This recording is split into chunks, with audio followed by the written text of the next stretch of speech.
విలేజ్లో కూడా మనకి గవర్నమెంట్ ల్యాండ్ ఫిక్స్ చేసిన ఒకటి ప్లస్ విలేజ్ బౌండరీ ఇవన్నీ కూడా పూర్తి చేయడం జరిగింది. మనకి చేమూరు రావూరు ఈ 2 విలేజ్ల్లో భూసేకరణ కార్యక్రమం ఉన్నప్పటికీ కూడా ఆ విలేజ్లో కూడా మనకి రీసర్వే చేయాలని చెప్పేసి మనకి పైనుంచి ఆదేశాలు వచ్చినాయి. కాబట్టి ఆ 2 విలేజ్లు కూడా మనం విలేజ్ బౌండరీ ఫిక్స్ చేసినాం, గవర్నమెంట్ ల్యాండ్ ఫిక్సేషన్ అనేది జరిగింది. ఏదైతే నోటిఫికేషన్లో పోయిందో ఆ గవర్నమెంట్ ల్యాండ్స్ని తీసేసి రిమైనింగ్ ఏదైతే మనకి ఇప్పుడు ఉందో దాన్ని మనం ఫిక్సేషన్ చేయడం జరిగింది. ఈ విధంగా రీసర్వే సంబంధించి ఆ రిమైనింగ్ 7 విలేజ్లో కూడా మనకి సోమనాథపురం, నాయుడుపాలెం ఈ 2 గ్రామాల్లో గ్రామ సభలు నిర్వహించడం జరిగింది. ఆ తర్వాత మనకి భూసేకరణ ఉండడం వలన మనకి సిబ్బంది విలేజ్ సర్వేల సిబ్బంది అందరూ కూడా ఎక్కువగా దానికి కేటాయించడం వల్ల ఆ 2 విలేజ్లు మళ్ళీ ఆపి ఈ భూసేకరణ కార్యక్రమం పూర్తయిన తర్వాత ఆ 2 విలేజ్లు కూడా మళ్ళీ మొదలు పెట్టడానికి చర్యలు తీసుకుంటామని చెప్పేసి పైనుంచి ఆదేశాలు జారీ చేయడం జరిగింది. ఈ విధంగా రీసర్వేకి సంబంధించిన దాంట్లో చాలామంది మనం రెవెన్యూ సదస్సు నిర్వహించాం. రీసర్వేలో ఏదైనా సమస్యలు ఉన్నా వాటిలో మేము అర్జీలు స్వీకరించి దాదాపు ఆ సమస్యలను మనం పరిష్కరించడానికి చర్యలు తీసుకుంటున్నాం. రెవెన్యూ సదస్సులో వచ్చిన అర్జీలే కాక మనకి డైరెక్ట్గా గ్రీవెన్స్లో ప్రతి సోమవారం వచ్చిన అర్జీల మీద కానీ డైరెక్ట్గా మిగతా రోజుల్లో మన నాయకులు కానీ ఎవరన్నా అర్జీదారులు కానీ వచ్చి మనం అడిగిన వెంటనే ఆ రీసర్వేకి సంబంధించిన మన పరిధిలో మనం చేయగలిగింది చేస్తున్నాము. లేని పక్షంలో దాన్ని కలెక్టర్ గారికి నివేదించి అక్కడి నుంచి పర్మిషన్ తీసుకొని చేయడానికి మనం చర్యలు తీసుకుంటున్నాం. చాలామంది ఎక్స్టెంట్ వేరియేషన్ వచ్చిందని, చాలామంది మా పేరు పొరపాటున వేరే వాళ్ళకి పడిందని ఇలా చాలామంది అడుగుతున్నారు.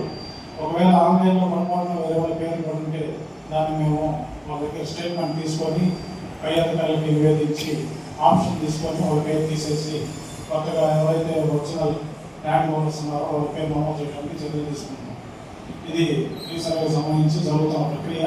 అది నిరంతరం ఏదైనా సమస్యలు ఉంటే మనం పరిష్కరించడానికి సిద్ధంగా ఉన్నాం. ఇక ముందు జరగబోయే రీసర్వే గ్రామాల్లో ఇలాంటివి పునరావృతం కాకుండా కఠినమైన చర్యలు తీసుకొని అవి సక్రమంగా చేయడానికి మేము ఆదేశాలు జారీ చేస్తున్నాం సంబంధిత గ్రామ రెవెన్యూ అధికారులకి, విలేజ్ సర్వేలకు కూడా. అదేవిధంగా మనకి ఎలక్షన్ సంబంధించి మొత్తం 46 పోలింగ్ స్టేషన్ ఉన్నాయి మన మండలంలో. ఆ 46 పోలింగ్ స్టేషన్ని 1200 ఓటర్లు దాటిన పోలింగ్ స్టేషన్ని రేషనలైజేషన్ చేయమని పైనుంచి ఆదేశాలు ఇచ్చారు. అవి మనకి 5 గ్రామాల్లో 5 పోలింగ్ స్టేషన్లో మనకి 1200 ఓటర్లు క్రాస్ అయిన పోలింగ్ స్టేషన్ గుర్తించాం. 5 వచ్చేసరికి మనకి మోచర్ల, ఏలూరుపాడు, చిన్నలాటపి, అడగరాజపాలెం, అలా గుండ్లపాలెం ఈ 5 విలేజ్ల్లో మనకి ఉన్న పిఎస్లో 1200 మంది ఓటర్స్ క్రాస్ అయ్యారు. కాబట్టి క్రాస్ అయిన ఓటర్స్ ఎక్కడైతే 1200 క్రాస్ అయ్యో వాటిని 2 పిఎస్లుగా మార్చడానికి రిజిస్ట్రేషన్ కింద మనం ప్రపోజల్స్ కూడా సబ్మిట్ చేస్తున్నాం. అవి కూడా త్వరలో వస్తాయి. ఈ విధంగా మన రెవెన్యూ డిపార్ట్మెంట్లో ఇంకా పలు భూ సంస్థల మీద చాలామంది అర్జీదారులు వస్తున్నారు. మనం మన పరిధిలో ఏదైతే పరిష్కారం చేయగలమో అవన్నీ కూడా చేస్తూనే ఉన్నాం. ఈ కొత్తగా రీసర్వే చేయదగిన అంటే మనకి 7 విలేజ్ ఇంకా మన మండలాల్లో ఉన్నాయి. ఆ గ్రామాల్లోని రైతులు సక్రమంగా మనకి రీసర్వే జరిగే సమయంలో అంటే మేము అబ్జర్వ్ చేసింది ఏంటంటే ఎక్కువ మంది రీసర్వే జరిగే సమయంలో వాళ్ళ సమస్యల్ని అక్కడ ఉన్న గ్రౌండ్ లెవెల్ విఆర్ఓ, విఎస్ లేదా మా దృష్టికి కూడా తీసుకురావట్లేదు. అది కంప్లీట్ అయిన తర్వాత దాని మీద తిరుగుతూ ఉన్నారు. దాదాపు ఒక 3-4 నెలలు మనకి మన గ్రామంలో ఆ రీసర్వే ప్రక్రియ జరుగుతుంది.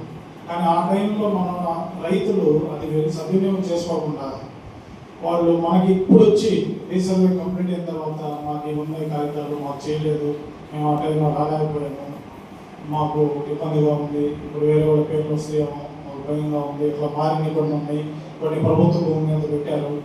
ఒరిజినల్గా అసైన్మెంట్ ఇచ్చిన ఎక్కడైతే మనం రైతులు ఉన్నారో ఆ రైతుల దగ్గర డీకే పట్ల కానీ వాళ్ళు భూమి మీద సాగు చేసుకున్నట్టు ఆధారాలు కానీ లేదు వాళ్ళ దగ్గర పాస్ పుస్తకాలు కానీ లేదు మా రికార్డుల్లో ఎక్కడైనా వాళ్ళకి అసైన్మెంట్ ఇచ్చిన ఆధారాలు ఉన్నా యాక్చువల్గా ఒరిజినల్ అసైన్ పేరు పెడతాం. ఆ ఒరిజినల్ అసైన్ పేరు కూడా ఒకసారి అతను భూమి చూపించలేకపోతాడు, భూమి మీద రాదు, పట్టా తీసుకుంటాడు, పట్టా తీసుకొని అతను పని అతను చేసుకుంటా ఉన్నాడు.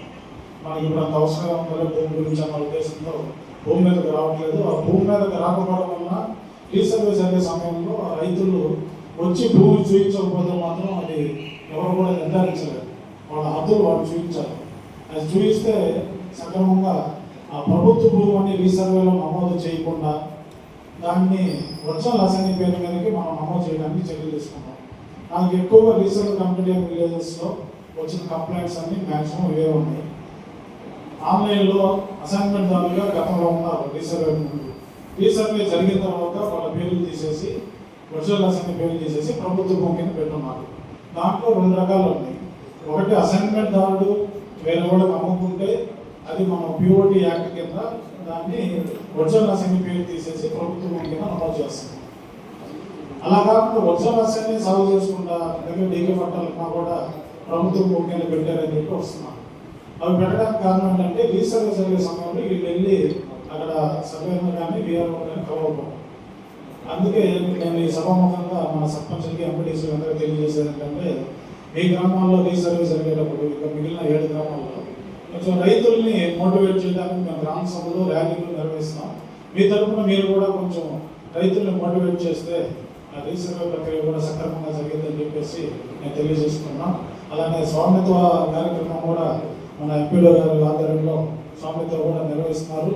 ప్రతి ప్రాపర్టీ పార్సల్ మ్యాప్స్ అని ప్రతి ఒక్కరు వాళ్ళ యొక్క ఆస్తులు ఏదైనా ఇల్లు కానీ ఇంటి స్థలాలు కానీ ఏదన్నా కూడా వాళ్ళ ఆస్తులకు సంబంధించి ప్రాపర్టీ పార్సల్ మ్యాప్స్ అనేది తయారు చేసి ప్రాపర్టీ పార్సల్ నెంబర్ ఇచ్చి వాళ్ళకి సర్టిఫై చేసి ఇస్తారు. దాన్ని కూడా ప్రతి ఒక్కరు సద్వినియోగం చేసుకోవాలని చెప్పేసి సభాముఖంగా నిర్వహిస్తున్నాం. అదేవిధంగా ఇంకా మీ సమస్యలు ఏమన్నా కూడా మేము అది త్వరితగతిన పరిష్కరించడానికి సిద్ధంగా ఉన్నామని రెవెన్యూ డిపార్ట్మెంట్ తరఫున తెలియజేస్తూ ఈ అవకాశం ఇచ్చిన ఎంపీఓ గారికి మరియు ఎంపీడో గారికి అలానే నాయకులకు ఇచ్చేసిన అందరికీ నా ధన్యవాదాలు తెలుపుతున్నాను.